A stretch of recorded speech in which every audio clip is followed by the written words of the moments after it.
What's up, everybody? This is RVT coming at you with my Alabama-Missouri post-game video. We ended up winning the game 42-10, and it was a tale, or I guess you could say it's a tale of two different weathers. If that makes sense, because we came out in the first quarter looking better than we have all season by far, and then after that little 38-minute weather delay or suspension, whatever you want to call it, we looked terrible for a while there. We looked really bad. We let Missouri get back into the game, starting with that kickoff return for a touchdown, which Cade Foster should have tackled the guy. Then you had a fumble by AJ. You had the dropped punt. They got the ball in their territory. I think that was a drive that Missouri's quarterback ended up fumbling anyway. But then they just kept getting a bunch of big plays that probably shouldn't have happened. I mean, I'm glad the game's over because a bunch of players were getting injured.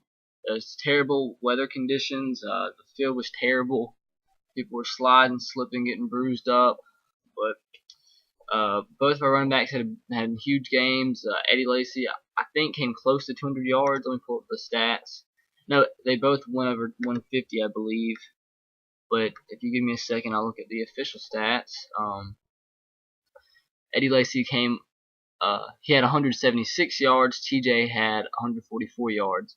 And Blake Sims had that one run on the option. He took up the middle for 36 yards. It was a big play. It set up another touchdown. Ended up winning 42-10. Let's see any other stats that are notable. How about that tackle by Michael Fanning?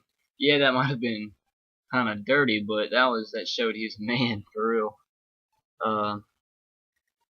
I'm glad though that AJ's injury wasn't any more severe than it was. I was getting really worried because this picture having two of our running backs gone, our starting wide receiver, and our quarterback all gone. That would be detrimental to this team. But I mean, obviously he's okay with it. And then at the end of the game, they said Eddie Lacy went back in the locker room he hurt his hand. I don't know the extent of that injury, but nothing else I really see here. Cody Mandel did have a decent game though, aside from that drop that he had. And he punted the ball pretty well in bad conditions.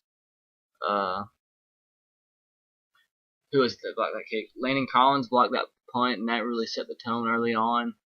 We scored 28 points. It seemed like just like that. Second play of the game, Eddie Lacy runs 70-something yards for a touchdown. It looks like a total mismatch, and I don't know what happened to the team during that weather delay. We just looked like absolute crap for a while there. I mean, but even looking like we did, their offense couldn't do anything on our defense. Our defense was put in some bad situations, and we shouldn't even have gave up any of those points. For one was on a kickoff return. The other was because they got the ball like in the 30-yard line and ended up kicking a 41-yard field goal. So I mean, none of the points. The defense played absolutely great. They were put in some bad positions and still came up big in those bad positions. But like I said, early on the offense looked great. It's just after that weather delay, don't know what happened. Don't know how it would have ended up if that weather delay didn't happen. I mean, heck, we were on pace to score like 80 points after the first quarter. But I mean, it was a good game. Kind of was disappointing, like I said, after the weather delay, but I mean, 42-10 is still a great game. Still a few good games on later tonight, and I'll be sure to come at y'all with my recap video of all of college football for this week, probably around 10-11 o'clock. So I'll see you guys later. Thanks for watching. Be sure to subscribe if you haven't already. And as always, roll Tide, go Sox, go Titans to you. I'll see you later.